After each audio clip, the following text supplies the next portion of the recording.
Bien, tengan todos y todas muy buenos días. Chicos de segundo año sección B, bienvenidos a la clase de lengua de este día. Como siempre es un gusto saludarles y compartir con ustedes una jornada más de clase. Bienvenidos a cada uno de ustedes que están de manera virtual y también al estudiante que tenemos de manera presencial acá con nosotros.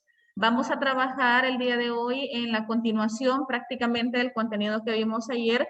Por cuestión de formalidad les voy a mostrar la pantalla para observar la guía, que siempre la vemos antes de empezar, por lo menos este periodo lo hemos estado haciendo así, para tener más o menos el bosquejo de las situaciones o de lo que vamos a ir desarrollando.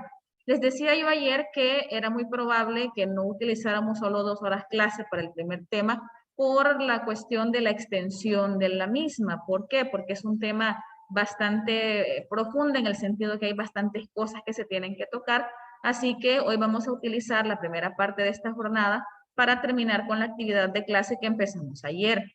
Ayer nos quedamos en que cada grupo, cada equipo se reunió y se organizó para hacer su mini exposición, tomando en cuenta que no es necesario o no era necesario hacer una super presentación o una super preparación, pero sí sé que muchos de ustedes sí se dedicaron a hacer alguna presentación o subrayaron las ideas de la guía y eso nos van a compartir. Si hay alguien que no hizo ninguna de las dos cosas, no se preocupe. Yo voy a presentar las diapositivas que yo hice o las que yo tengo acá y les pueden servir como apoyo. Cuando terminemos, vamos a empezar con el siguiente tema. que es siempre de literatura salvadoreña, pero está orientado a la literatura costumbrista. Esta parte ya es un poco más concreta en algunas cosas, porque vamos a ver en qué consiste, las características, vamos a ver también algunos autores que son importantes, pero estoy casi segura que este tema tampoco lo vamos a alcanzar a terminar, porque es un tema bastante extenso también. Y para este tema sí vamos a usar el libro. Vamos a ir leyendo información de ahí que vamos a complementar con lo que estamos leyendo de Cuentos de Barro, porque nos va a servir para contextualizar estas características. Así que este tema se va a iniciar ahora. Creería yo que las expos no se van a prolongar hasta las 9:30, que es la hora del receso, así que hoy comenzaríamos con esto. En el sentido de los temas, ahorita no tiene por qué copiar tema de indicador otra vez, porque ya lo tienen desde ayer. Simple y sencillamente tendríamos que colocar continuación, porque es lo que estamos desarrollando, porque es lo que vamos a hacer.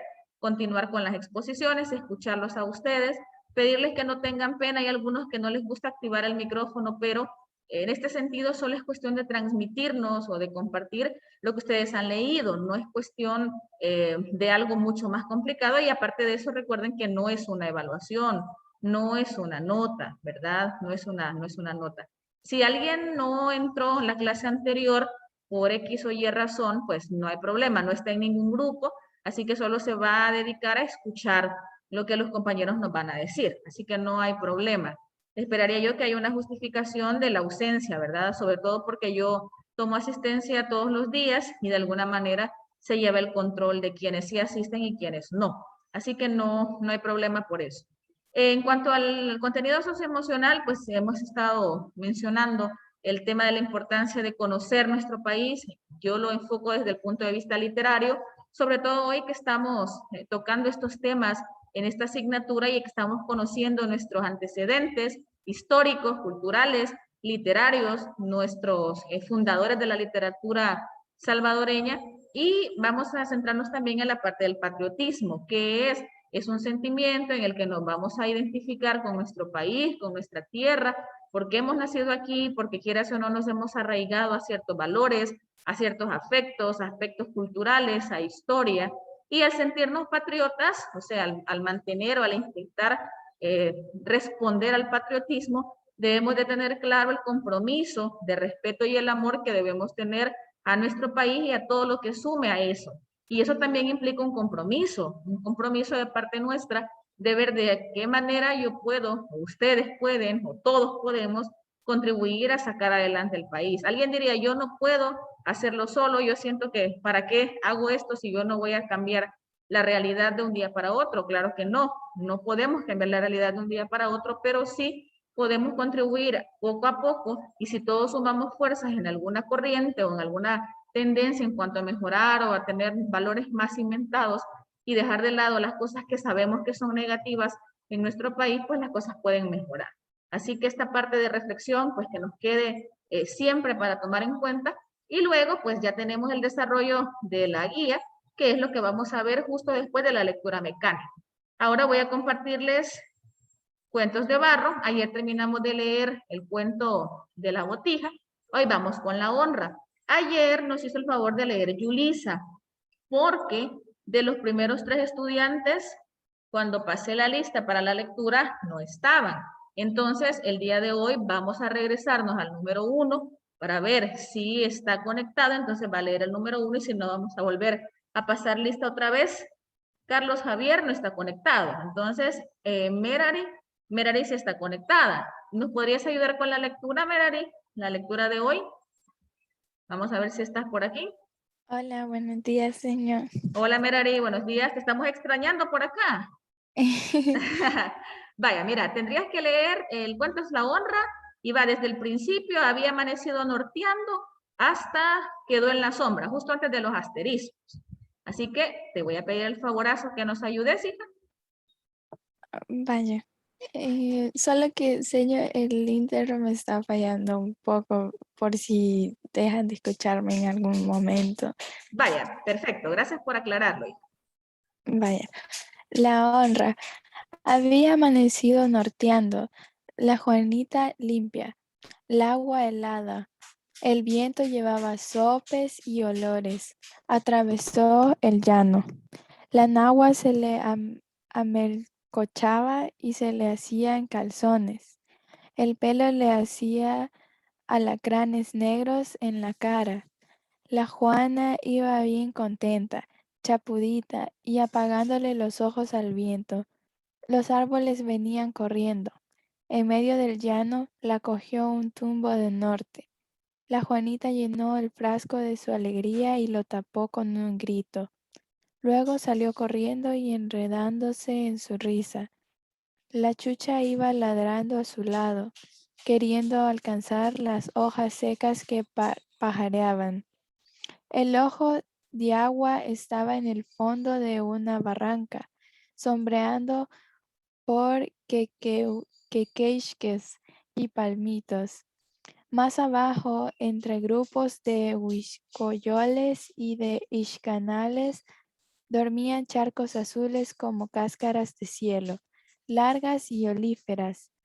Las sombras se habían desbarrancado encima de los paredones, y en la corriente pacha, quebradita y silenciosa, rodaban piedrecitas de cal. La Juanita se sentó a descansar. Estaba agitada, los pechos, bien ceñidos por el traje, se le querían ir y ella los sofrenaba con suspiros imperiosos. El ojo de agua se le quedaba viendo sin parpadear, mientras la chucha lengüeaba golosamente el manantial, con las cuatro patas ensambladas en la arena virgen. Río abajo se bañaban unas ramas. Cerca, unos peñascales verdosos sudaban el día. La Juanita se sentó a descansar. Estaba agitada. No, perdón. La Juanita sacó un espejo del tamaño de un colón y empezó a espiarse con cuidado. Se arregló las mechas, se limpió con el delantal la frente sudada y como se quería, cuando a solas, se dejó un beso en la boca, mirando con el recelo alrededor por miedo a que la hieran espiando. Haciendo al escote comulgar con el espejo, se bajó de la piedra y comenzó a pepenar chirolitas de tempisque para el cinquito. La chucha se puso a ladrar. En el recodo de la barranca apareció un hombre montado a caballo. Venía por la luz, al paso, haciendo chingastes el vidrio del agua. Cuando la Juana lo conoció, sintió que el corazón se le había ahorcado. Ya no tuvo tiempo de escaparse, y sin saber por qué, lo esperó, agarrada de una hoja. El de a caballo, joven y guapo, apuró y pronto estuvo a su lado, radiante de oportunidad.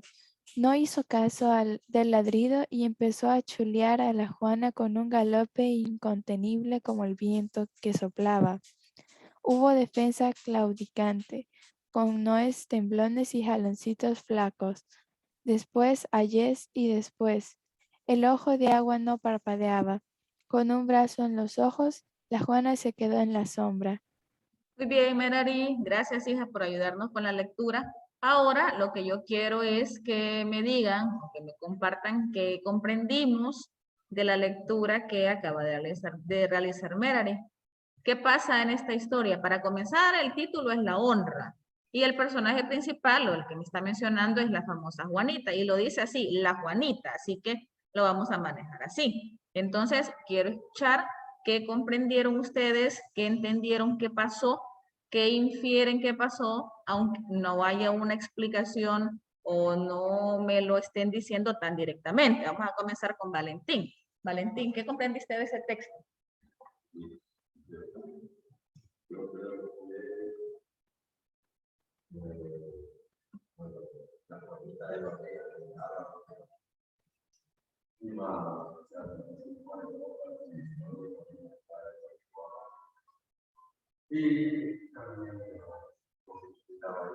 Ujú. Estaba ahí con la de yo que se acercaba un hombre montado a caballo y Juana lo conoció, pero no sé si lo conocía de antes, lo reconoció, sabe quién era, pero y como que sus hijos decían que tenía que irse, pero se dedicó a hacer y se quedó ahí. Y luego él llegó, empezó a estudiar, a casar, y pues entre esas entonces las obstáculos Exacto, muy bien. Vaya, perfecto. Lo que nos acaba de compartir Valentín es justo lo que pasó. Él nos menciona y es justo la descripción de lo que se tenía o lo que se tiene que inferir, que la Juanita sale de su casa, sale con sus mejores ropas, muy arregladita, hasta con su espejito y se va al Ojo de Agua. Este Ojo de Agua ya sabemos que es un lugar, ¿verdad? Es un lugar donde hay una especie de, no sabría describirlo yo si es como un laguito, como un rillito, pero ella llega y va con su perrita, que ahí dice con la chucha, cuando de repente aparece un hombre. Este hombre que aparece, como Valentín nos lo acaba de justo de mencionar, ella lo conoció. No dice o no hay un antecedente ahí que había pasado entre ellos, o si es que lo había visto nada más, o si es que había habido algo entre ellos, pero de repente este hombre empieza a chulearla, empieza a decirle una serie de piropos, digamos, o empieza a acosarla, pero hay una parte ahí donde dice que el hombre no hizo caso del ladrido y empezó a chulear a la Juana con un galope incontenible como el viento que soplaba. Y luego en esta idea dice, y está claro, que lo que Valentín infirió, aunque no lo dice literal, eso es lo que pasó. El hombre abusa de la Juanita, porque dice, hubo defensa claudicante, con noes temblones y jaloncitos flacos. O sea que en este caso ella en algún momento se negó, porque el decir estos noes es la insistencia quizá que el hombre tenía y que ella le decía, no, no, no. Después, ayes, estos ayes vienen de quejarse, viene de un ay, de una interjección. Y después, y tenemos los puntos suspensivos. Esa reticencia es justo lo que nos hace comprender, y es lo que Valentín justo nos menciona, o nos mencionaba hace un momento, que nos hace entender que abusaron de la Juanita. El ojo de agua no parpadeaba, con un brazo en los ojos, la Juana se quedó en la sombra. Entonces, en esta primera escena, observamos una situación desagradable definitivamente para la pobre chica. En la siguiente clase vamos a leer la segunda parte y vamos a ver cuáles son las consecuencias o qué es lo que le sucede a la Juanita después de esta acción. Creo que el título La honra está relacionado con esto, con la pérdida de la honra. Según las tradiciones, según lo que siempre se ha manejado, pues la virginidad en el caso de las mujeres, sobre todo por esta misma cultura que hemos tenido, es muy valorada, es muy importante, debería cuidarse, pero en este caso la Juanita acaba de perder su honra por la acción que el hombre realiza para con ella. Así que vamos a ver en la siguiente clase qué es lo que pasó después de esta situación tan desagradable para ella.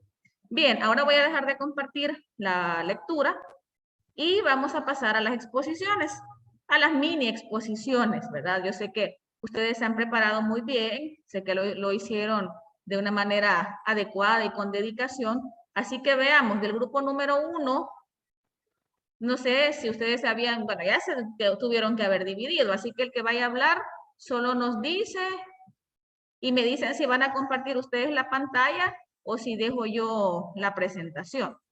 Veamos, representantes del grupo número 1, ¿quiénes son? ¿O quién es? ¿Quién va a empezar? Hola, señor, buenos días. Hola, muy buenos días, hija. Hicimos una presentación, así que vamos Vaya, a compartir pantalla. perfecto. Entonces dejo de compartir yo y comparten ustedes. Vaya, Ale, ahí estamos. Todos los ¿Se demás ve? pongan atención. Sí, sí se ve, perfecto. Todos los demás pongan atención, por favor. Recuerden que esto es importante y es para evitar lo que les decía ayer y que me estén escuchando solo a mí todo el tiempo. Y de hecho, estos recursos que sus compañeros están realizando se ven muchísimo más bonitos y nos llaman más la atención. Vaya, adelante, hija. Vaya, a nosotros nos tocó el tema de antecedentes de la literatura salvadoreña y la civilización de El Salvador gira en torno a la época precolombina, alrededor de los años 1500 después de Cristo. Los primeros habitantes fueron los pocomames, chortis, pipiles y lencas, y estos se establecieron en las zonas centrales y occidentales del país a mediados del siglo XI, y de esto fueron testigos las ruinas de Tazumar y Chalchuapa. Y como consecuencia de la llegada de los españoles, los lencas ocuparon la provincia de Chaparrastique, que también es conocido como un lugar de hermosas huertas, y se caracterizaban por practicar una cultura que se basaba en el cultivo del maíz y del frijol. Y a cada como tribu de lencas le correspondía un territorio delimitado en cacicazgos, que era una forma de organización social y política de las comunidades indígenas, donde la autoridad máxima de la tribu era el cacique. Y en el momento de la conquista española, los pueblos se organizaban en tres clases: la casta sacerdotal, la casta noble y los vasallos y los esclavos.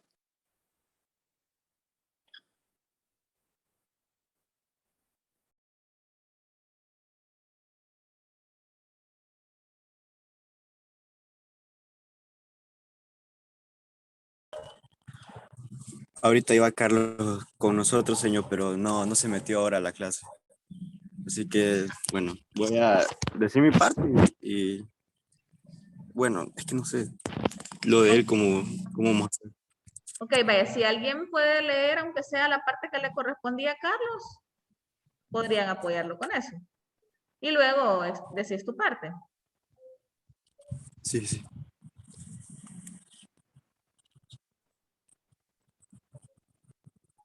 Asumo que la parte de Carlos es la de los pipiles, ¿verdad?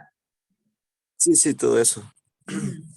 Vaya, entonces alguien del grupo que lo lea, puede ser tú o puede ser alguien más. Yo lo voy a leer. Vale, perfecto, Okay. Yair, gracias.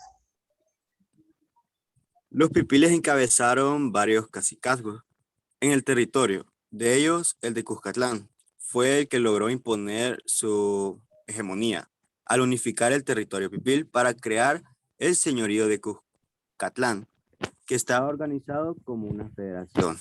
De esta forma sobrevivieron los cacicazgos,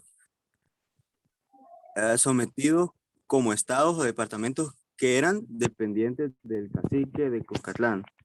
Esta urbe indígena dinámica, próspera y floreciente, que fundada en 1054 por el último de los soberanos de Tula del Anihuac. ¿Qué es un cacique pipil? Una carta dada en León Viejo el 15 de enero de 1529 y dirigida por el gobernador de Nicaragua, Pedrarías Dávila, al emperador Carlos V de Alemania y primero de España. Se lee que han divisado a Nequepio al poniente por el Mar del Sur. Ya leí la parte de él, voy a leer voy a decir mi parte. Perfecto. Okay. Origen del nombre. La festividad católica del Santísimo Salvador rememora el milagro bíblico de la transfiguración del Señor en el Monte Tabor, cuando en presencia de San Pedro, San Juan y Santiago se presentó, según los evangelios, glorioso ante Moisés y Elías. Esta solemnidad litúrgica de la Iglesia Católica Apostólica Romana fue instituida en 1457 por el Papa Calixto III, en acción de gracias al Divino Salvador del mundo, por la victoria que en el año precedente obtuvieron en las puertas de Belgrado los ejércitos cristianos sobre las fuerzas invasoras musulmanas, capitaneadas por Mohamed III, victoria que detuvo la penetración de los turcos en la península de los Balcanes. A partir de estos hechos, muchas poblaciones y lugares fueron designados en la Europa cristiana con el nombre de San Salvador, y muchas iglesias colocadas bajo la advocación o patrono del Divino Salvador del mundo. Los grupos mayenses. A mediados del siglo XI, los mayas chortí, que habían ocupado desde mucho tiempo atrás la región del norte del río Lempa, en la zona del distrito de Metapán, que es Santa Ana, y en Chalatenango, crearon el reino Payaquí, que ocupaban también regiones de las actuales Guatemala y Honduras. En el siglo XIII recibió la influencia cultural de los pipiles, a tal grado que cuando llegaron los españoles ya se hablaba gran parte de la región Alajuilac, una lengua que era como una combinación del chortí y el náhuatl. al igual que Naho-chan. El reino Payaquí era un estado confederado. En el año 1400 los pipiles conquistaron el señorío de los Pocomanes y su capital, Atiquizaya. Gracias, señor. Muy bien, gracias a ustedes. Si se fijan, bueno, sus compañeros han retomado la parte de los antecedentes de la literatura. Quizá no hemos entrado de lleno en la parte literaria porque no hay demasiadas evidencias o demasiados vestigios de muestras literarias de estos pueblos o de estas etnias o de estas situaciones o elementos o culturas precolombinas que estuvieron en lo que hoy es el territorio de El Salvador. Ya mencionaron sus compañeros que los que estuvieron o los que convivieron en este territorio son los Pocomames, los Chortis, los Pipiles y los Lencas. Si de estos cuatro tuviéramos que elegir quiénes son los que generaron mayor influencia, definitivamente son los Lencas y los Pipiles. ¿Por qué? Porque ellos son los que tuvieron una mejor organización o una organización un poco más estructurada. Ahora bien, en cuanto a la organización de estos pueblos precolombinos, no hay que olvidar lo que sus compañeros acaban de mencionar en cuanto a los cacicazgos, porque pues, se tenía la figura del cacique como una figura de supremo respeto o de supremo poder, digámoslo así, y dentro de todos estos cacicazgos o todos estos señoríos, hubo uno que es el de Cuscatlán, que es el que más sobresalió. Cuscatlán, así como lo han escrito ellos en el afiche que nos están presentando, con Z, hablándolo ya a los salvadoreños, y nos vamos a fijar o debemos saber que este señorío de Cuscatlán o que este territorio de Cuscatlán tuvo una hegemonía, tuvo un gran poder, tuvo una gran organización social y obviamente estamos hablando de que intentaron unificar el territorio pipil. Fue próspera, fue floreciente, duró alrededor de 5 siglos. Estamos hablando entonces que fue una gran ciudad. De ahí deriva el nombre o de ahí es que todavía nos quedan vestigios o nos queda el mencionar que El Salvador es territorio cuscatleco. De ahí deriva eso. De hecho, hoy que la selecta está jugando, la mayoría canta la selecta cuscatleca. Es la mamá de todos, ¿no? Vaya, entonces ese término, selecta cuscatleca, no viene por el departamento de Cuscatlán, viene por parte o por herencia del señorío de Cuscatlán, que fue el más grande, el más próspero y el que de alguna manera pues generó una influencia posterior en el ámbito cultural, en el ámbito social, en el ámbito político. Lastimosamente en el ámbito religioso sí nos vimos o se vieron ellos totalmente que modificados en cuanto a sus creencias. Sabemos que ellos eran politeístas, pero que con la llegada de los españoles esto cambia radicalmente, ¿verdad? Además de esto, pues el nombre El Salvador, ya lo mencionaba Jair en su momento, que tiene una relación con la conmemoración de la transfiguración del Señor Jesucristo. Esto definitivamente tiene una connotación puramente católica y el catolicismo viene de la mano de los españoles. Entonces, quieras o no, hay una relación entre el nombre de nuestro país con los españoles como tal. Y luego pues tenemos el nombre de un señor llamado Andrés Niño, que es el que se considera o es el que se conoce como el descubridor del Salvador. Él era un piloto real que anduvo haciendo expediciones, como todos los españoles, en búsqueda de territorios y de nuevas conquistas, y anduvo por parte de Costa Rica, anduvo por Nicaragua, anduvo por México, y obviamente llegó a territorio de lo que hoy es El Salvador, específicamente mencionando el Golfo de Fonseca y específicamente mencionando Meanguera. Meanguera es la primera tierra salvadoreña pisada por un español.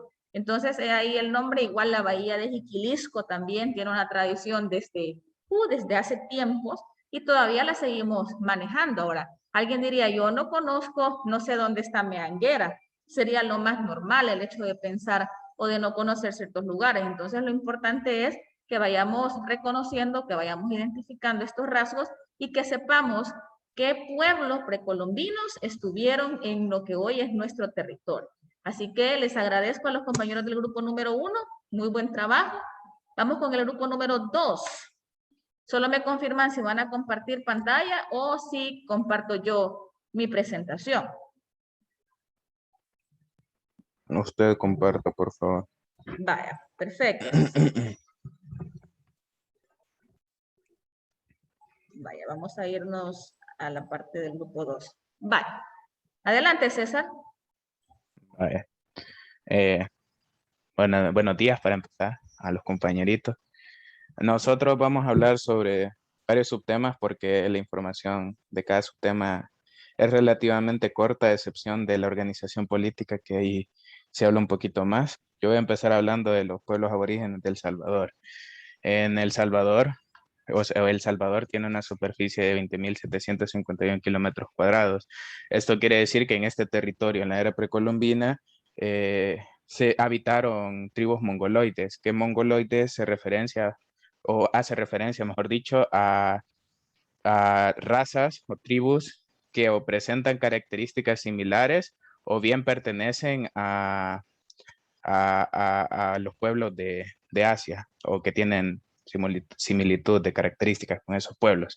De ahí, todas estas tribus tenían como diversidad en las lenguas que hablaban, y también en este territorio de 20.751 kilómetros cuadrados estaba dividido por grupos. El primer grupo, que es el Nahua, estaba compuesto por los pipiles o yaquis.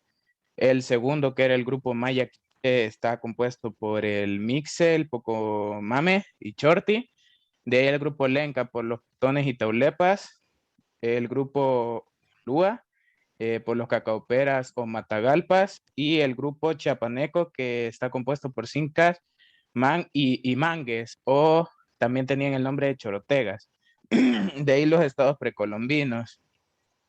En el pasado no es como que estuviera compuesto como con la organización que se conoce, y tampoco es que hubieran muchos macroestados. En la antigüedad o en la era precolombina, muchos de los pueblos se organizaban por cacicazgos o ciudades-estados, que realmente tenía esa duda de cómo es realmente, si estados-ciudades o ciudades-estados, porque me acuerdo que en la guía decía estados-ciudades, creo.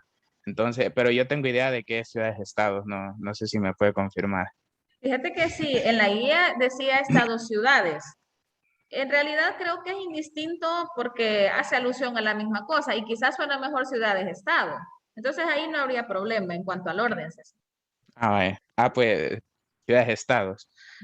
Quiero ver, el único que sí tenía como relación con una democracia era la Confederación Azteca, que se encontraba en México, y de ahí habían otros que tenían como cierto parecido a las monarquías absolutas, que eran los quichés y cachiqueles o algo así, creo que era, y que se encontraban en Guatemala.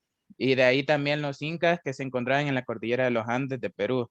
De ahí, entre toda la variedad que tenía de lenguas, las etnias que residían aquí, las que tenían como un cierto parecido, que eran similares, el idioma, que era el náhuatl, se encontraban en nuestro territorio, que eran los pipiles o yaquis, y estaban extendidos desde el río Paja hasta el Pajo Lempa. Y ya solo eso, de momento. Muy bien, César, excelente. Gracias, hijo. ¿Quién continúa? Pamela, no sé si estará. Vamos a ver, Pamela sí está conectada. ¿Pame? Buenos días, señor. Hola, buenos días, Pame. Adelante. Yo le voy a hija. hablar sobre la organización política antes de la conquista. Antes y durante la conquista hubieron tres partes: el reino Payaquí, el señorío de Cuscatlán y el principio Mayalenca. En junio de 1524, Pedro de Alvarado salió de la población de Iximenche, el actual territorio de Guatemala, para iniciar el proceso de la conquista. Bajo su manto estaban unos 250 soldados españoles y 6.000 que eran los indígenas aliados. Principalmente, luego de pasar por los poblados de Ixcuinitepec, la colonia hubo una considerable actividad teatral y territorial en la parte central de ese momento. Quiero ver, la conquista empezó de 1524 a 1551. En la conquista de El Salvador es la etapa más histórica en que las naciones indígenas cuyos dominios cubrían el territorio donde en la actualidad se encuentra la República del Salvador, que es donde se conquistó. Fueron conquistados por los españoles durante el reinado de Carlos I de España. La mayor consecuencia que tuvo fue el fin de los reinos indígenas independientes. El cambio territorial fue la incorporación del capitán general de Guatemala. Muy bien, Pame, muchas gracias por compartir con nosotros esta información. ¿Y quién finaliza? Yo, señor. Vaya. Bueno, yo le voy a hablar de la literatura durante la colonia. En el territorio salvadoreño, pues, el territorio salvadoreño se encontraba lejos de los centros de cultura. Se puede decir que la literatura habría gozado de adeptos entre reducidos círculos de criollos cultos. Pero bueno, de ellos apenas existe poca evidencia, y cuando pues se confirma que su cultivo tuvo un carácter esporádico, efímero y hasta accidental. Las investigaciones de Pedro Escalante y Carlos Vélez revelan que en los años de la colonia hubo una considerable actividad teatral. Parte central del entretenimiento popular en las fiestas. Durante estas fiestas se representaban temas más que todo religiosos y comedias con propósitos educativos, aunque se podían realizar representaciones de la creación del origen americano, según versiones indígenas, con lo que podemos ver que, bueno, la cultura indígena no fue totalmente suprimida en la época de la colonia. Una obra que estaba tal vez no totalmente, pero bastante alejada de la cuestión religiosa, fue el manual para la manufactura del añil, que era el puntero apuntando con apuntes breves de Juan de Dios del Cid, pues quien fabricó también por su cuenta una rudimentaria imprenta para publicar sus obras. Esta fue la primera imprenta en territorio salvadoreño. Dicho documento antes mencionado tiene como fecha de impresión o como año de impresión 1641, aunque según Luis Gallegos Valdés, que era un crítico literario salvadoreño, esta fecha se debe a un mejor tipográfico, ya que según algunas referencias históricas lo sitúan en el siglo siguiente. Además de este escrito puede hablarse de la carta de relación, escrita por el conquistador extremeño Pedro de Alvarado, con fines pues eminentemente prácticos. En esta carta hace gala de sus escasas letras y narra importantes sucesos de la conquista de las tierras americanas. Muy bien, Guille, excelente. Muchísimas gracias a los Tenía tres. una pregunta. Dime, También nos dime. tocaba el origen y características de la literatura. Ajá. Sí, Va, que eso faltaba y ahí voy yo. va, dale. Ya para terminar, vamos a hablar sobre el origen y las características de la literatura salvadoreña. Básicamente, en 1660 en Guatemala se introdujo lo que es la imprenta, y eso fue lo que principalmente promovió el auge cultural en San Salvador. Esto se dio durante la segunda mitad del siglo XVII. De ahí las características que presenta la literatura salvadoreña es que en general prácticamente todas eran, se dio como la utilización de los modelos europeos, que era prácticamente imitar lo que ya estaba como propuesto por los europeos, y la literatura barroca y neoclásica fueron los primeros modelos imitados. Y de ahí la segunda característica es que prácticamente toda su producción literaria tenía intención doctrinal y religiosa, y alguna didáctica. Y en cuanto a esto se refiere a de que vieron como que la literatura era la mejor forma de difundir la religión o las ideas cristianas. Y ya por último, algunos autores de la literatura salvadoreña son José Antonio Arias, Bartolomé Cañas, Diego José Fuente y Juan de Dios del Cid. y ya hoy sí, ya terminamos. Muy bien, perfecto. Eso era lo que faltaba, que es la parte del libro de texto. Así que muchas gracias, César, por agregar esta última parte que tiene ya una relación directa con el ámbito literario. Les agradezco a los tres por habernos compartido la información. Y si se fijan, este grupo comenzó hablando todavía de la parte de los pueblos o de las etnias precolombinas y nos mencionaron un poco acerca de la organización. Recuerden que cuando hablamos de la lengua, digamos que nuestra lengua origen o la lengua autóctona que viene, pues, tiene la tradición o que estaba estrechamente relacionada con los pipiles, que son los que estaban en nuestro territorio, gran parte de es el náhuatl. Por esa razón todavía hay algunas instituciones, hay algunas personas que intentan rescatar o que intentan que esto no muera, que no termine de desaparecer, porque es como olvidar definitivamente nuestros orígenes. Pues alguien podría decir, ¿y de qué nos va a servir? ¿O para qué voy a andar yo hablando de eso? Simple y sencillamente es cuestión de identificación, ¿sí? O de reconocimiento cultural. Por lo menos si no lo manejamos o si no lo hablamos, deberíamos conocer o deberíamos saber cuál es la lengua que desde la tradición precolombina se manejó. Ahora bien, en este caso, bueno, sus compañeros, en el caso de César, por ejemplo, mencionaba la organización de estados-ciudades o ciudades-estados, que creo que suena mejor, como él lo mencionaba, y la manera en la que estos cacicazgos, estos señoríos, tenían su organización. Aparte de eso, ya luego Pamela nos terminó de mencionar esta división y obviamente hubo muchas etnias, algunas son menos conocidas, otras son más conocidas, y ya ellos los mencionaron. Y también es importante reconocer la parte puramente literaria, que quizás es a lo que más queríamos o queremos llegar, tomando en cuenta que ya estamos hablando que fue antes de la conquista, pero también durante la colonia, o sea que este grupo tiene esta transición entre la parte antes y la parte después de la llegada de los españoles. Y la parte, por ejemplo, del teatro, la parte dramática fue bastante cultivada, orientada siempre con finalidad religiosa, y esto es lo que coincide con lo que César nos acaba de mencionar justo ahorita al final.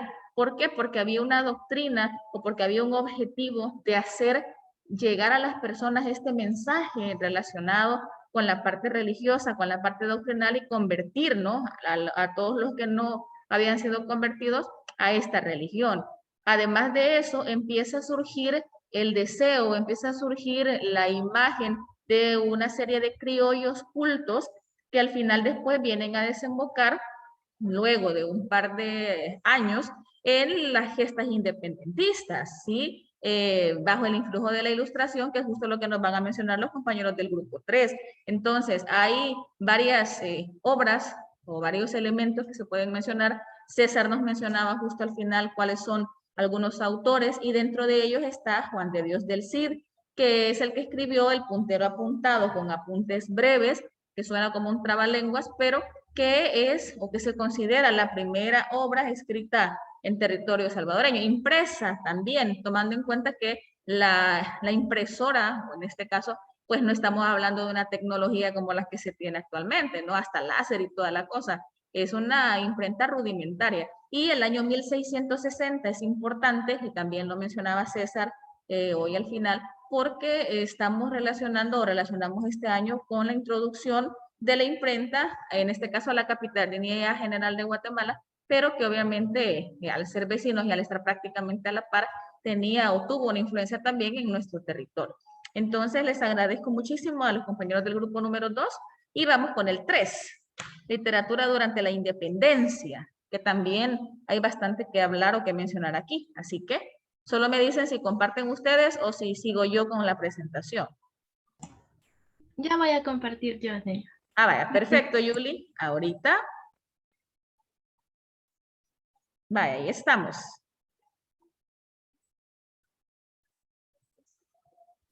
Sí se ve Canva, ¿cierto? Sí, sí se ve. Bueno, buenos días. El tema es la literatura durante la independencia. En las últimas décadas del dominio ibérico ya existía una cultura de carácter secular. Algunos criollos educados se congregaban para debatir e intercambiar ideas sobre la Ilustración. Entonces, esto animó a la literatura a ser más política que estética, manifestando la oratoria, la prosa argumentativa, polémica, doctrinal, etc. En esto destacaron algunos salvadoreños como Manuel Aguilar, cual es un padre, ¿no? En la que proclamó el derecho a las insurrecciones de los pueblos oprimidos. También podemos destacar a José Simeón Cañas, en el cual, en una pieza oratoria de gran pasión y elocuencia, reclamó la liberación de los esclavos. También tenemos al doctor Isidro Menéndez, autor de buena parte de la legislación salvadoreña. La estética de la literatura salvadoreña de aquella época no gozaba de un protagonismo como lo estaba haciendo el discurso elocuente o la redacción periodística. En esto podemos citar a Miguel Álvarez Castro, el cual se puede resaltar su obra Al ciudadano José Cecilio del Valle de 1827, y también Francisco Díaz con su célebre obra Tragedia de Morazán, que la publicó en 1894. Lo que sucede aquí es de que el Estado pues, se mostraba con debilidad, con una escasa vida urbana, y existía una actividad artística dependiente del patrocinio privado, orientada a servir gustos de una élite bastante reducida. Entonces esto limitaba bastante a la literatura de este tiempo. Y luego seguimos con el proyecto liberal. Pero no sé si te van a escuchar, ¿no? Déjame probar. No sé si se escucha. Sí. Ok. Bueno, luego ya de la independencia se da el proyecto liberal, que no se puede consolidar sino hasta 1876, cuando llega al poder Rafael Saldívar. Básicamente querían hacer una reestructuración completa del Estado y basándose principalmente en una economía de la exportación, querían progresar y salir del Estado que ellos llamaban barbarie, que lo asociaban con el caudillismo o con el cristianismo católico, y que las personas eran incultas en general y querían acercarse más hacia las civilizaciones europeas. Pero para eso, y que se dieron grandes reformas en el Estado y estructura, el país fue perdiendo poco a poco su identidad de cultura indígena. Y eso era parte del nuevo proyecto de los liberales. Pero para ese objetivo necesitaban formar un nuevo estatus de élite entre la sociedad para poder impulsar todos los cambios.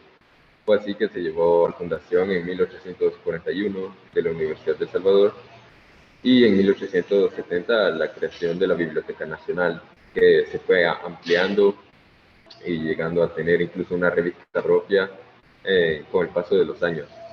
También se le dio mucho enfoque al terreno científico, a la investigación científica y a volúmenes de ese tipo. Sobresalió en las ciencias naturales David J. Guzmán, que también es el autor a la opción a la bandera, y en la geografía e historia Santiago Barberena. Y aunque el énfasis se le daba al trabajo científico, aquí volvió a tener un papel importante la cultura estética, especialmente en la literatura, porque para los liberales estar familiarizado con las últimas manifestaciones de la cultura europea, especialmente la francesa, por todo eso de la revolución y todos los cambios que se habían dado en Francia, era como una marca de superioridad entre el resto de la sociedad. Entonces, estos dos aspectos, la cultura estética y el estar al tanto de la literatura europea, hacían que el estatus del poeta y la literatura tuvieran una gran importancia en la legitimación del poder y del Estado.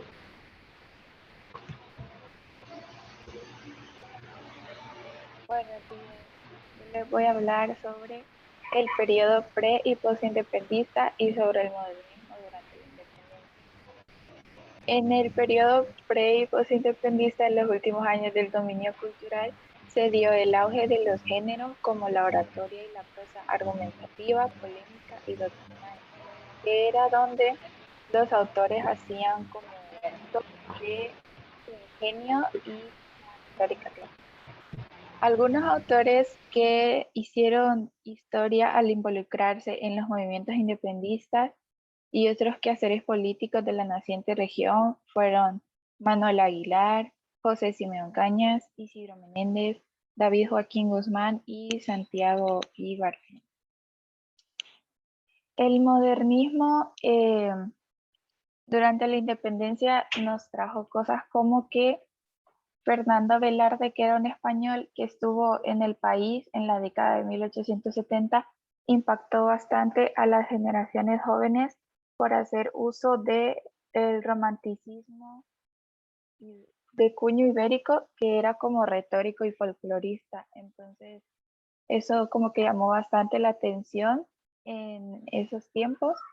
En este romanticismo también se asocian a Juan José Cañas, Rafael Cabrera, Dolores Arias, Antonio Guevara Valdés, Isaac Ruiz Araujo, entre otros.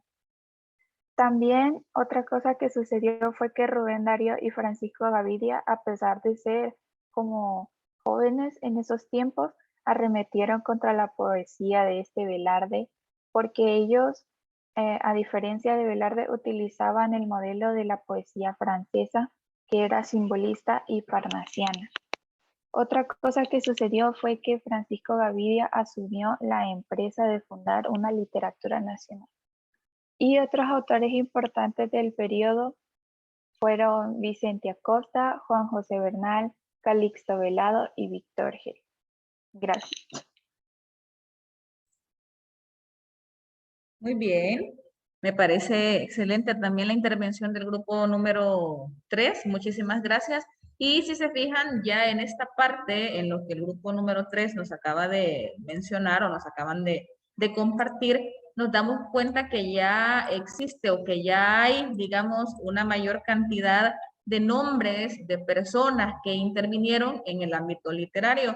Obviamente el avance, la influencia de otras corrientes, en este caso la influencia europea, pues también genera, quieras o no, cierta tendencia. Hay algunos elementos que son bien importantes de mencionar. Estamos hablando de 1821, ¿verdad? El grito independentista, en este caso, los que se dedican a generar estas gestas independentistas son definitivamente el famoso grupo de los criollos cultos o de los criollos ilustrados que vienen desde lo que el grupo número 2 nos mencionaba también.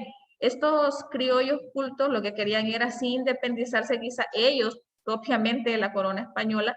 Sin embargo, este beneficio o al momento de lograr generar la relativa independencia, pues genera ciertos beneficios para ellos, ¿verdad? Intentan reflejar los ideales de la Revolución Francesa, ya ustedes los conocen: libertad, igualdad, fraternidad. Las colonias empiezan a intentar independizarse para crear una Centroamérica libre, en teoría. Empiezan a surgir estas ideas de exponer o de a través de la literatura reflejar la realidad de los esclavos oprimidos, de los pueblos oprimidos, la liberación de los esclavos. En este caso, por ejemplo, creo que todos recuerdan la obra Júpiter de Gavidia, que en algún momento retoma o nos menciona situaciones de este preciso contexto y de cómo es que los criollos en algún momento, cómo es que los españoles que estaban acá, tal vez no eran peninsulares propiamente, sino que eran de los nacidos acá y que a la hora de la hora ellos querían ya dejar de pagar tanto impuesto, dejar de rendir tanto tributo, dejar de estar dando tanta explicación a la corona española. Entonces, intentan, en este caso, la literatura que surge es para transmitir un mensaje. No importa tanto el fondo, sino que, no importa tanto la forma, sino que el fondo, en cuanto a que la estética no era lo más importante, sino que lo más importante era qué voy a transmitir, qué es lo que voy a dar a entender, qué es lo que quiero que la gente reciba. Ahí tenemos pues a los personajes que ya nos mencionaban los compañeros, y luego con la parte del famoso proyecto liberal, estamos hablando de 1876, la toma del poder de Rafael Saldívar, empieza igual, se da una pugna entre liberales y conservadores. Los liberales intentan romper la organización que les recordase la opresión o cierta sumisión ante, y los conservadores, pues que ya intentan mantener a Dios, patria, las viejas leyes, estas situaciones que son un poco más sutiles, según el punto de vista de algunos. Y este proyecto nacional incluía muchas cosas. Valentín lo mencionaba, cuando hablamos de este estatus de élite, significa empecemos a hacer cosas o empecemos a crear situaciones que sean de beneficio para y que generen, quieras o no, también una expansión de la cultura, una expansión del arte, una expansión de estas ideologías. Entonces, esta élite ilustrada, este grupo élite es el que genera el nuevo proyecto de nación que se incursiona o en el que se empieza a incursionar desde este proyecto liberal. Y ahí mencionaba Valentín también el surgimiento de algunas instituciones que fueron de relevancia. La Universidad Nacional fue una de ellas, que no se puede dejar de mencionar. Imagínense cuánto tiempo tiene ya de tradición o de existencia y de marcar la vida de las generaciones en cuanto a abrir los ojos. Y no solamente estamos hablando del plano ideológico, sino que también un plano puramente académico, ¿verdad? Tenemos la Biblioteca Nacional, tenemos la Academia Salvadoreña de la Lengua, que son instituciones que son importantes para el desarrollo cultural, el desarrollo académico de nuestro país. La parte de la ciencia también se ve influenciada, la parte de la geografía también se ve influenciada, es decir, que ya empezamos o ya inició un avance mucho más grande en cuanto a la parte de formación intelectual. Ya ahora que estamos en el marco del 15 de septiembre, todo el mundo empieza a preguntar quién escribió la oración a la bandera, quién es el autor del himno nacional, y a veces uno se queda, es que yo no sé, no, a saber, yo creo que, y empezamos a decir nombres que quizá nos sacamos de la manga de la camisa, ya sus compañeros lo mencionaban. En el caso de David J. Guzmán, es el de la oración a la bandera, y de hecho hay instituciones con ese nombre. ¿Qué es o qué institución es la que lleva ese nombre? David J. Guzmán, ¿qué es? ¿Qué lugar en nuestro país recibe ese nombre? Vamos a ver, si no se lo voy a dejar de tarea. Hay un lugar en nuestro país que tiene ese nombre, David J. Guzmán. ¿Será un estadio? ¿Será un, no sé? No les quiero dar la copia. ¿Les suena? Yo creo que a la mayoría les suena, pero... Ajá, exacto, un museo de antropología, muy bien. Vamos a ver, museo, dice Sofía también aquí en el chat. Muy bien, Sofía, y muy bien, Valentín, ambos dieron la respuesta, es un museo. Y luego, Juan José Cañas es el del himno nacional, Juan José Cañas. Y a veces uno dice, ay, no, y por ejemplo, hasta memes, no sé si se acuerdan de un joven o de un chico que se hizo viral porque no sé qué respondió, creo que sobre el ave nacional o no sé, pero lo tomamos como un chiste, de ahí uno dice, ay, no, pero a veces nos puede pasar, entonces hay que recordar, Juan José Cañas es el del himno y David J. Guzmán el de la oración a la bandera. Y luego ya en la parte final sus compañeros nos hablaron acerca del modernismo. Yo les decía cuando les mostraba esta presentación, en un principio, en el primer acercamiento que tuvimos, que por qué teníamos que mencionar a Rubén Darío si Rubén Darío es nicaragüense. Pero es prácticamente porque el modernismo sí tuvo algo que ver con El Salvador. Y es que Rubén Darío se vino a vivir a El Salvador muy joven y se hizo súper amigo, y de hecho fue discípulo, si lo vemos así, de Francisco Gaviria. Y Francisco Gaviria había ido a vivir, estuvo viviendo en Francia y se hizo experto en poesía francesa y específicamente en la parte del simbolismo y la literatura o la parte estética parnasiana. Entonces, si la estética parnasiana y simbolista es la base para el modernismo y el experto en esto era Francisco Gaviria, el que transmite esa idea, esa iniciativa, ese conocimiento a Rubén Darío es Gaviria. Que el que lo externa o el que lo concreta es Rubén Darío, sí, pero no podemos atribuirle al modernismo únicamente a Rubén Darío, porque Francisco Gaviria también tuvo una influencia bastante grande. Eran grandes amigos, no lo tomaron como una competencia, no lo tuvieron o no lo vieron como una rivalidad, sino que más bien lo vieron desde una perspectiva de colaboración y de creación de una estética nueva, como lo fue el modernismo, y que también tuvo ciertas características específicas que vimos el periodo pasado, el preciosismo, el exotismo, el uso de símbolos.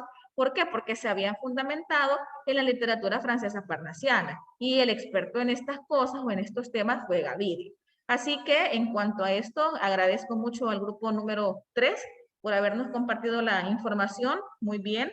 Ahora vamos con el grupo 4. Ya el grupo 4, 5 y 6 es más en cuanto a biografías de autores. Así que vamos a ver quiénes son los fundadores de nuestra literatura. Algunos ya fueron mencionados, ¿verdad? Veamos, ¿quién va a iniciar del grupo número 4 o quién es el vocero del grupo número 4? ¿Me dicen si van a compartir ustedes o si sigo compartiendo yo? Buenos días. Sí, vamos a compartir pantalla. Merari ya va a empezar. Vaya, perfecto, Pau. Ahorita dejo de compartir yo. Ahí estamos.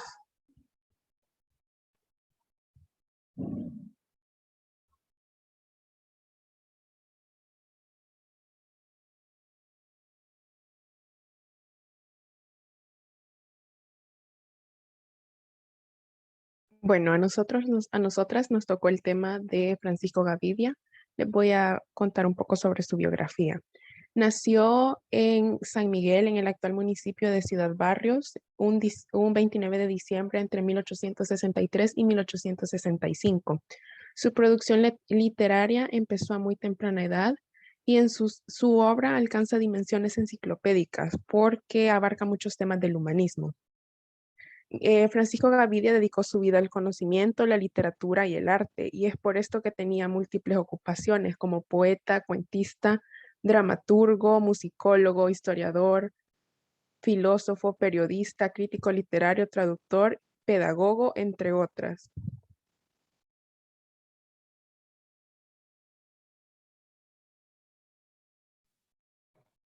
Francisco fue fundador de la Academia de Ciencias y Bellas Artes de San Salvador, Periódico de los Jueves, el Seminario Noticioso, Club La Evolución, Partido Parlamentista. También participó en muchas actividades relacionadas al periodismo.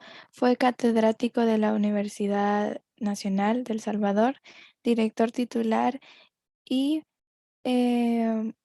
catedrático de la Escuela Normal de Señoritas, que ahora también del que ahora es Inframen. Les voy a hablar sobre algunas de sus obras. En la poesía está Versos, que fue publicado en 1884, el libro de los Azahares en 1913, el cancionero del siglo XIX entre 1929 y 1930, Soter o Tierra de Preseas en 1949. En la narrativa tenemos El Encomendadero y otros cuentos de 1901, Cuentos y narraciones en 1931, Cuentos de marinos que se da en 1947 y en el teatro tenemos a Ursino en 1887, Júpiter en 1895, Lucía Lazo o Los Piratas de 1914, Éspero de 1931 y La Princesa Citala de 1946. También contaba con obras académicas entre las cuales están Estudio y resumen del discurso sobre el método de Descartes en 1901 y Discursos, estudios y conferencias en 1941. Ahora mencionaré las influencias y características de la literatura de Francisco Gavidia. Como bien sabemos, él es uno de los fundadores de la literatura salvadoreña. Sus obras se enfocan principalmente en lo local y es uno de los representantes de la cultura nacional. Pero sus fuentes de inspiración eran de origen europeo. Entre ellas están el romanticismo europeo, la lírica de Víctor Hugo, con la cual tuvo un contacto directo, pues lo tradujo al español en versos alejandrinos, y la poesía simbolista y parnasiana, que fue además influencia para el modernismo. Y entre las características de la literatura encontramos la búsqueda de nuevas formas, porque él utilizaba nuevos versos y nuevas formas que dieran mayor musicalidad a la poesía. Rescate del pasado histórico. Él tocaba temas de las raíces prehispánicas y lo abordaba bastante bien en sus obras. Y la construcción de la identidad nacional. que siempre plasmaba el amor hacia su país natal mediante la lengua, la cultura y las tradiciones. Muy bien, me parece excelente el abordaje que han hecho de la biografía de Gaviria. Ellas han retomado la información y nos han dicho lo más importante tanto de la guía como del libro de texto. Si se dan cuenta, este señor era una eminencia. Con solo escuchar el listado de todas las ocupaciones, como decía Pau, de todas las profesiones que tenía o de todo lo que manejaba, solo por volverlo a repetir, tenemos que fue poeta, cuentista, dramaturgo, historiador, musicólogo, ensayista, pedagogo, filósofo, politólogo, periodista, orador, crítico literario y traductor. Con solo escuchar esa parte de la biografía, creo que cualquiera podría quedarse impactado o de alguna manera sentir admiración por Gaviria por la capacidad de incursión o por que fuera bastante multifacético y penetrar en varias cosas. Tomando en cuenta, no olviden que Gaviria fue el amigo de Darío, y ya lo acaba de mencionar también Pau, que incursionó mucho en la literatura francesa, en la parte de los versos alejandrinos, la métrica, la literatura parnasiana y simbolista, y esto generó una influencia también en otros autores, como Rubén Darío, por ejemplo. Dentro de las características, ya las mencionaba Pau, es importante que no olvidemos que él siempre buscó nuevas formas, o sea, que intentó innovar, y por esa misma razón es que el modernismo surge, porque es una iniciativa o es un deseo de dejar de solo reproducir cánones europeos, que sí, obviamente fue la base o fue la influencia directa para él, pero también intenta rescatar el pasado histórico y construir la identidad nacional. O sea que hoy que estamos hablando de tanto patriotismo en este mes y en esta semana específicamente, pues entonces él es un ejemplo claro del patriotismo. ¿Por qué? Porque refleja situaciones propias de nuestra historia. De él es la obra Júpiter, que la mencioné hace un par de minutos, que todos la leyeron, asumo yo que todos la leyeron en noveno, y que de una manera sencilla, sin tanta grandilocuencia, sin tanta dificultad de lenguaje, podemos entender o podemos descubrir ciertas situaciones, obviamente sí basada en hechos reales, pero con elementos puramente ficcionales, como o que lo convierten en un texto literario. Y en cuanto a la producción, pues Merari nos mencionaba, él tiene, o de él se conocen muchísimas obras.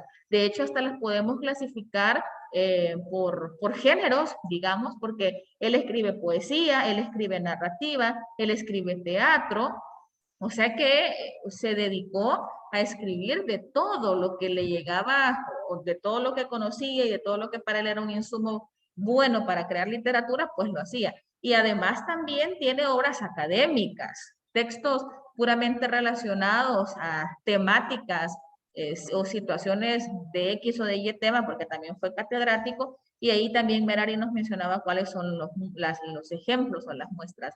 Entonces, si se fijan en el afiche que las compañeras han colocado, pues es bueno que veamos la imagen para que de alguna manera sepamos quién es Francisco Gavidia, y que si en algún momento me enseñan una imagen, pues yo sepa quién es, ¿verdad? Y no andemos tan extraviados. Vaya, vamos con el grupo siguiente. Muchas gracias, chicas, tanto a Pau como a Merari por compartirnos tanto la información que colocaron en el afiche como la que nos expresaron oralmente.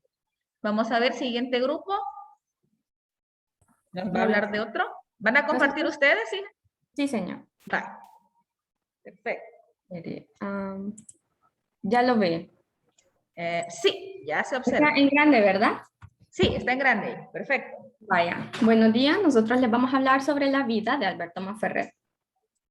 Alberto Masferrer nació en Tecapa el 24 de julio de 1868 y falleció el 8 de noviembre de 1932 en la capital de Honduras, es decir, Tegucigalpa. Él fue un escritor, periodista, maestro, filósofo y político salvadoreño. El género o bien subgénero en el que él se desarrollaba principalmente era el ensayo, y el movimiento literario al que pertenecía era la narrativa contemporánea. Se sabía que él tenía una personalidad bastante polémica, ya que él incluso decía que quería luchar contra todas las injusticias, y tampoco tenía filtros al momento de dar una crítica social o política, siendo estos los principales temas de sus ensayos. A su vez, ejerció influencia en las generaciones más jóvenes. Con eso también se tiene entendido que los escritores Claudia Lars y Salarrué fueron parte de estos jóvenes que fueron como impactados por el pensamiento y la literatura de Masferrer.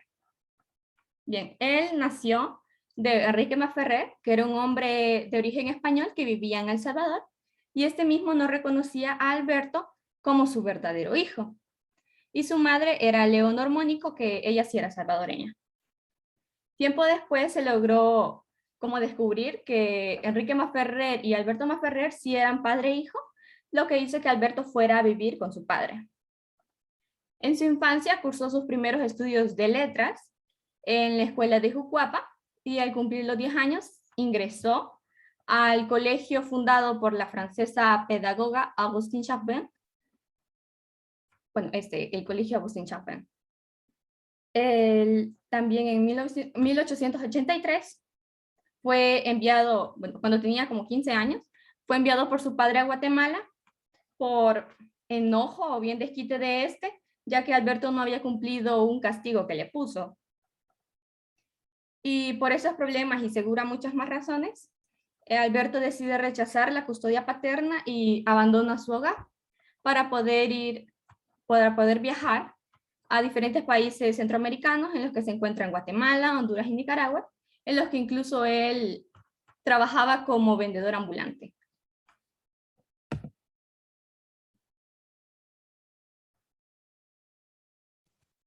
Bueno, en 1923 se convierte en uno de los editoriales del periódico El Diario. Y en 1928, junto a Alberto Guerra Tijeros y José Bernal, fundó en la capital salvadoreña el Rotativo Patria. En ese rotativo, él se hizo cargo de la sección editorial y de una aplaudida columna titulada Vivir. Varios de sus trabajos periodísticos fueron recopilados por el poeta Pedro Rivas y fueron publicados en la Universidad de El Salvador. Masferrer tuvo un gran impacto en territorio chileno bajo el seudónimo Lutrín.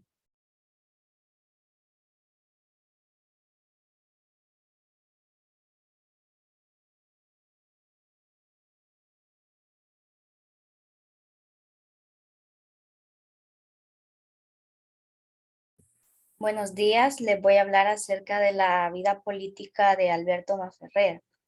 Él fue un archivero de la Contaduría Mayor de la Nación, redactor y director del Diario Oficial, cónsul de Argentina, Chile, Costa Rica y Bélgica.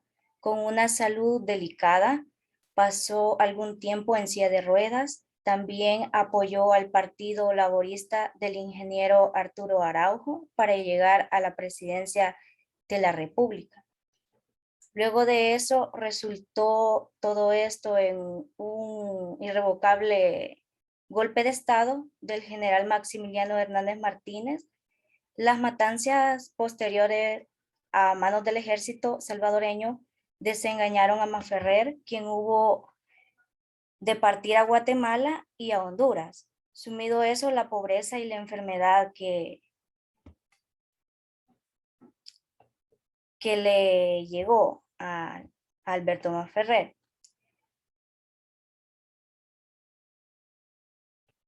Y por último, su historia termina con su primer exilio y al final acaba falleciendo aquel mismo año del 4 de septiembre. Bien, también agregamos partes de sus obras publicadas en vida. Igual hay 2 obras póstumas, pero aquí no las hemos puesto. Entre ellas están Páginas, Las Nuevas Ideas, Ensayos sobre el Destino, Las 7 Cuerdas de la Lira, El Dinero Maldito, La Religión Universal, El Mínimo Vital y El Libro de la Vida. La mayoría, o creo que en su totalidad, son ensayos, y creo que algunos títulos que nosotros conocemos son El Dinero Maldito y El Mínimo Vital. Gracias. Muy bien, excelente, chicas, muchas gracias. Bueno, tanto a Mireli, a Milena, a Kimberly, que han compartido con nosotros la información. Si se fijan en el caso de Masferrer, también tuvo bastante influencia en la literatura. Él se decantó, se fue bastante por la parte de la política o de la crítica. De hecho, bueno, si se fijan la imagen, creo que a la mayoría, y qué bueno que las chicas siguen compartiendo, en esta imagen observamos porque es prácticamente la que se ha colocado como portada o como presentación de la Universidad Alberto Masferrer. Hay una universidad en nuestro país que se llama así, que tiene justo la foto de este señor, la imagen de él. Creo que el peinadito lo hace bien característico y es el que lo hace, que es bastante inconfundible. De él, ya sabemos que fue un escritor intelectual, ya sabemos, nos mencionaba Milena, que ejerció una fuerte influencia en otros autores, por eso es que se consideran fundadores, porque ellos toman la iniciativa, pero de manera directa o indirecta influyen en el interés literario de otras personas. En este caso, él influyó sobre Salarrué, influyó sobre Claudia Lars, entre otros. Y también él es considerado o es bastante conocido por sus ensayos, porque él no tenía pelos en la lengua, como decimos, ¿verdad? Él, a través de su literatura, generaba o daba su opinión, sí, por supuesto, pero también, quieras o no, de leer sus libros, pueden generar cierta conciencia y generar ciertos cambios dependiendo de los factores. Además, se desarrolló mucho en el ámbito periodístico, escribió mucho la parte de los editoriales, es una característica, o los editoriales son un texto, si lo vemos así, un tanto difícil de escribir para alguien que le cueste expresar sus ideas o sus opiniones o que tenga miedo de. En cambio, él nunca tuvo ningún temor, siempre estuvo bastante desarrollado en el ámbito de expresar sus emociones y eso también lo hizo polémico porque así como tenía la aprobación de algunos, también tenía el desapruebo de otras personas. Influyó en la parte política, tuvo también mucho que ver, incluso apoyó campañas de personajes que iban o que se convirtieron en su momento en presidente. En el caso de Arturo Araujo, fue uno de sus máximos, quizás si lo vemos así como asesores, fue de hecho el jefe de la campaña política, que ya no lo mencionaban las compañeras, y fue cónsul de muchos lugares. El Salvador, Chile, Costa Rica, Bélgica. Entonces estamos hablando que no fue cualquier cosa, ¿sí? No es, como decimos en buen salvadoreño, cinco de yuca, ¿verdad? Fue alguien bastante reconocido. Y al final, las obras que nos mencionan sus compañeras y que también la misma Milena nos lo decía, varios de ellos ya fueron leídos por ustedes. El año pasado ustedes leyeron 3 ensayos sobre él. Bueno, no, el año pasado no, el antepasado, el noveno, ustedes leyeron 3 ensayos sobre él. El dinero maldito es uno, el mínimo vital es otro, ¿y cuál es el otro que leyeron de él? Vamos a ver si se acuerdan del nombre del tercer ensayo que ustedes leyeron. Vamos a ver, ¿a quién le voy a dar un premio si se acuerdan? Aquí están 2, y estos de hecho son muy buenos. El dinero maldito es una crítica acérrima en contra del vicio, del crimen, y nos describe cómo es que Paola, muy bien, Paola. Leer y escribir es el otro, muy bien. Ahora, esto, si se fijan, alguien puede decir, ay, los ensayos son chicos porque son cortitos, sí, es una ventaja, pero más que el pensar en la extensión, es importante pensar en el contenido, en qué nos deja. El mínimo vital también, por ejemplo, es una situación en la que todavía, si nos ponemos a analizar o nos ponemos a retomar y a hacer conciencia de lo que él plantea, pues todavía no hemos logrado en algunos estratos o en algunas áreas de nuestro país cumplir este ideal, ¿verdad? Entonces les agradezco, chicas, por su presentación, está muy, muy bonita, y nos vamos con el último grupo, el grupo número 6, que nos va a hablar de Arturo Ambrogi. Ojo con la pronunciación, no es Ambrogi, porque no tiene U, es Ambrogi, como si fuera el sonido de J. Veamos, el último grupo compartirá su pantalla. Sí, señor. Cintia. Perfecto. Vaya, muy bien. Cintia y Daniela.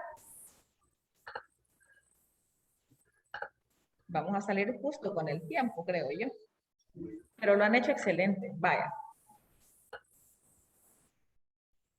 Vaya.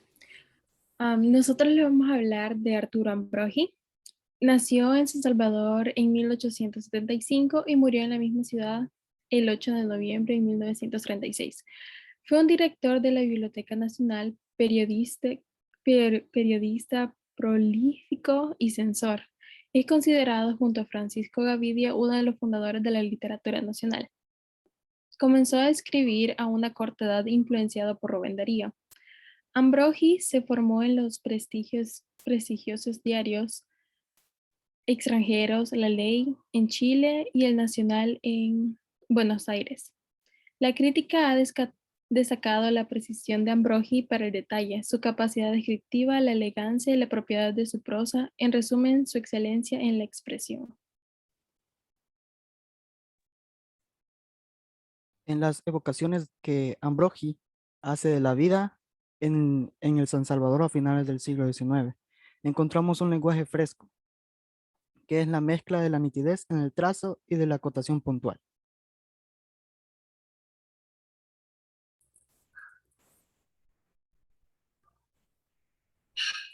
Como escritor de cuentos se ubica en la corriente denominada costumbrista.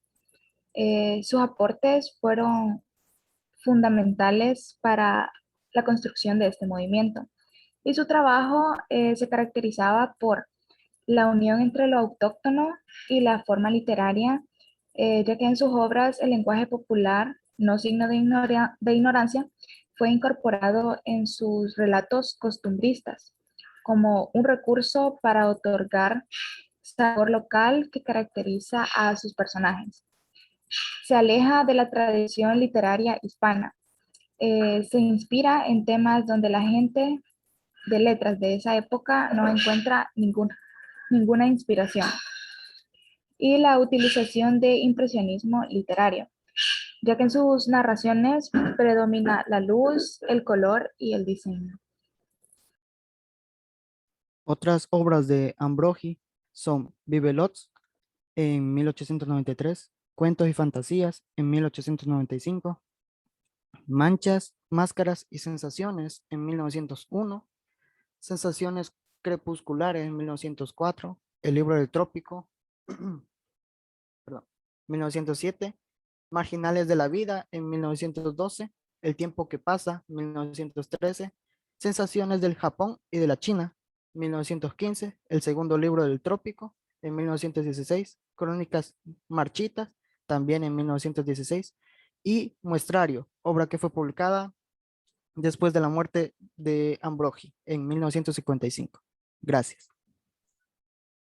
Muy bien, excelente, muchas gracias. Bueno, Daniela, Cintia, Pablo, ustedes han retratado bastante bien la parte de Ambrogi y vamos a darnos cuenta que hay semejanzas en algunas descripciones que se hacen respecto a este personaje, respecto a este autor, que también es conocido, aunque a veces si lo ponemos en una balanza, creo que la mayoría habíamos escuchado más mencionar a Gaviria, a Masferrer, pero de Arturo Ambrogi casi no se habla. Es menos conocido en algunos casos, ahora ya no, ahora ya es conocido por nosotros, ya hemos escuchado la explicación de sus compañeros y nos damos cuenta que él también es uno de los fundadores de la literatura salvadoreña por las características y por la influencia y por la cantidad de obras que escribe. Si ustedes escucharon a Pablo y al final nos acaba de mencionar un montón de libros. Y estos libros o estos textos literarios tienen características comunes que ya ellos mencionaban. Uno de ellos es la unión entre lo autóctono y la forma literaria, es decir, que intenta hacer una conjunción, sí de utilización de recursos literarios, sí de utilización de diferentes elementos narrativos o estilísticos que sirvan para llamar la atención, pero no lo hace desde el punto de vista grandilocuente o elevado, sino que se va por la parte del habla popular, la reproducción del lenguaje del pueblo, no como un objetivo o no con el objetivo de reflejar ignorancia o desconocimiento o barbarie, sino que más bien de reflejar estas situaciones vernáculas o de reflejar nuestras raíces. Y por esa razón es que él se cataloga como un escritor costumbrista. Ahorita podemos pensar, bueno, ¿y qué es esto? Ya el costumbrismo lo vamos a ver en la próxima semana, vamos a ver qué características tiene, pero una de ellas es precisamente esa, el reflejar el sabor local, el reflejar lo nuestro, alejándose de la tradición literaria hispana. Esto quiere decir que abandona los temas citadinos, o sea, los temas de ciudades, los temas cosmopolitas y se va más por la parte del reflejo de las situaciones o de los conflictos o de los elementos que tenían que ver propiamente con el área rural o con el área del habla o de los pueblos o la parte vulgar en el buen sentido de la palabra. Y además la utilización del impresionismo literario, o sea que este señor pues también tuvo bastantes situaciones en las que él intenta reflejar la literatura como una forma de luz, como una forma de expresión distinta a lo que se venía acostumbrado. Él decía que una página era como un croquis y era prácticamente un boceto, un cuadro, lo relacionó con la parte pictórica. Entonces, en el caso de Ambrogi, pues no podemos dejarlo de lado. Ahora bien, voy a dejar de compartirles ahorita la pantalla y quiero agradecerles a todos. Hicieron de verdad un excelente trabajo y voy a ingresar en estos minutos que nos quedan a la plataforma Santillana para mostrarles una cosa. Ya les he dicho, ya les he mencionado que se propone o que por semana les propongo o les dejo en la plataforma Santillana ciertos recursos complementarios. Entonces, si ahorita me voy, bueno, voy a entrar a la sección de ustedes, aunque prácticamente la actividad es la misma porque en todos les propongo los recursos. Vamos a entrar a la de esta semana, del 6 al 10 de septiembre. Ingresamos y vamos a fijarnos que hay algunos elementos relacionados con el tema que acabamos de ver. Tenemos, por ejemplo, Arturo Ambrogi. Aquí donde dice Arturo Ambrogi, si yo ingreso, debería o debo o encuentro información sobre él. Entonces, en este caso es para complementar la información que hemos leído, que entre ustedes se han compartido, se han presentado. En este caso tenemos datos biográficos, luego sigo pasando y si se fijan tengo preguntas. Si nos animáramos o nos atreviéramos a contestar ahorita con lo que hemos escuchado, aunque quizás vamos a leer, vaya. Arturo Ambrogi, que es el último y por eso es el primero que agarré. San Salvador, 19 de octubre de 1875, San Salvador, 8 de noviembre de 1936. Fue influenciado por las continuas innovaciones que Darío le hizo a la literatura a través del modernismo. Se destacó en el manejo de la crónica por su capacidad de retratar el mundo de una manera prodigiosa que le valió un lugar en la literatura salvadoreña. Sus continuos viajes fueron el combustible principal para sus crónicas que reflejaban hermosamente sus vivencias. Tenemos un texto o un fragmento del libro del Trópico, que es uno de los textos que nos mencionaba Pablo, y dice: la primera lluvia de mayo ha caído esta tarde. Ha caído bruscamente después de todo un día de calor exasperante. De pronto, el sol se ha ocultado y el cielo de un intenso añil ha comenzado a descolorarse, a ponerse ceniciento, a ennegrecerse por último. Y tenemos un punto suspensivo, ¿verdad? Bye. Poeta que influenció en la etapa modernista de Arturo Ambrogi. ¿Cuál es la respuesta? Qué fácil esta pregunta. Rubén Darío. Ah, muy bien, excelente, bye. Género literario en el que destacó Arturo Ambrogi, según lo recién leído. ¿Cuento? ¿Cuento o crónica? Tengo dos alternativas. Uno de esos dos, señor, no soy segura. Ajá, uno de estos dos, vaya. Vamos a ver, Valentín, que decida. ¿Valentín? Va, dice Valentín que crónica. Vamos a ver si es cierto. Ahora, si yo le doy comprobar, vamos a ver si se sacan 10. Qué bárbaros, muy bien, vaya. Si se fijan, este tipo de cosas o este tipo de actividades son interactivas. Alguien diría, pero es que esto es muy sencillo, pero no lo vean desde la perspectiva de que sí lo puedo hacer o no lo puedo hacer, sino que veámoslo desde la perspectiva en la que yo al leer, quieras o no, la información se va fijando mucho más en mi memoria. Vaya, aquí ya no tengo nada más. Dice 2 de 5, pero ya no puedo seguirlo pasando. Así que, bueno, dice ver solución, pero ya lo hicimos bien, así que no tenemos por qué ver la solución. Señor. ¿Hola? Es que creo que hay más, todavía más abajo. Ah, sí, con razón. Ah, pues entonces salimos mal. Ah, aquí está. Gracias, qué lindo. Gracias, Guillermo. Alguien me había puesto en el chat también. Milena, gracias, Milena. Con razón, por eso dice 2 de 5. Vale. Se considera su mejor obra impresionista. Crónicas del Norte y Sur, El libro del Trópico o Sensaciones de Japón y de la China. Esta está más difícil. Porque las tres son de él. Se considera su mejor obra impresionista. Si tomamos en cuenta lo que leímos en el fragmento anterior y que pensamos que de ahí han sacado las preguntas, ¿cuál tendríamos que poner? Dígame una respuesta ustedes. El libro. Vaya, el libro del trópico. Yo creo que no me va a dejar contestar porque ya le regué, miren. Así que ni modo. Vaya, el libro del trópico, digamos, figura literaria empleada en, y el T de Uji, de sensaciones de Japón. Ver solución tendría que dar. O en la flecha de refresh. Vaya. Vamos a ver. Entonces aquí habíamos puesto Rubén Darío, aquí habíamos puesto Crónica, aquí el libro del trópico. Muy bien, Guille, gracias. Vaya. Esta figura no la hemos visto, pero vamos a ver si nos vamos. Y el T de Uji, se repite 2 veces la misma palabra de manera consecutiva, a la par. ¿Cuál de las 3 será? Anáfora, repetición o imagen. Repetición. Muy bien. Vamos a ver si Valentín y Guille tienen la razón. Y la última obra que representa la etapa naturalista o regionalista de Arturo Ambrogi.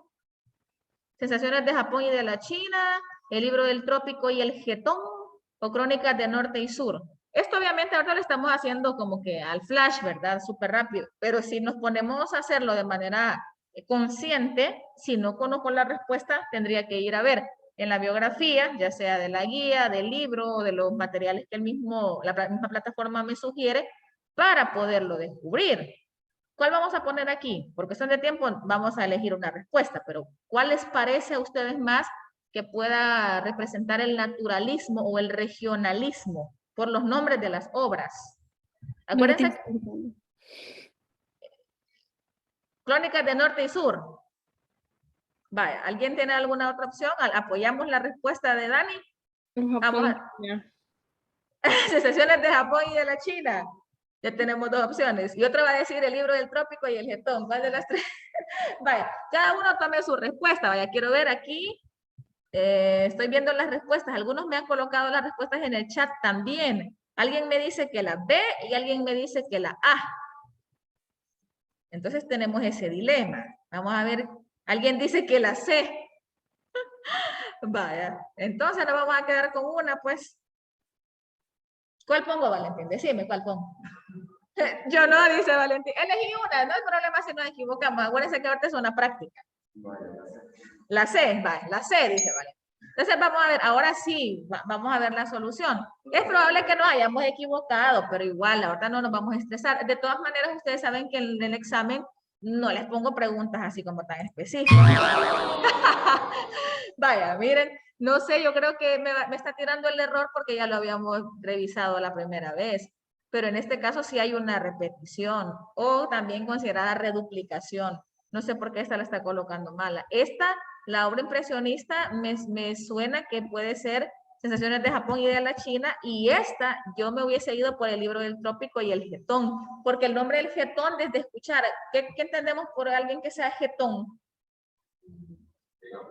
Bien hablador, que tiene que ver con la boca. Entonces, ahorita deje de compartir, pero lo que quiero es, chicos, dejarles la inquietud que en algún momento usted ingrese a la plataforma y procure hacer estos ejercicios y leer, y esto nos va a servir pues también para ir complementando nuestro conocimiento. Así que nos vamos a quedar hasta aquí. Les agradezco muchísimo por el excelente trabajo que hicieron con las presentaciones.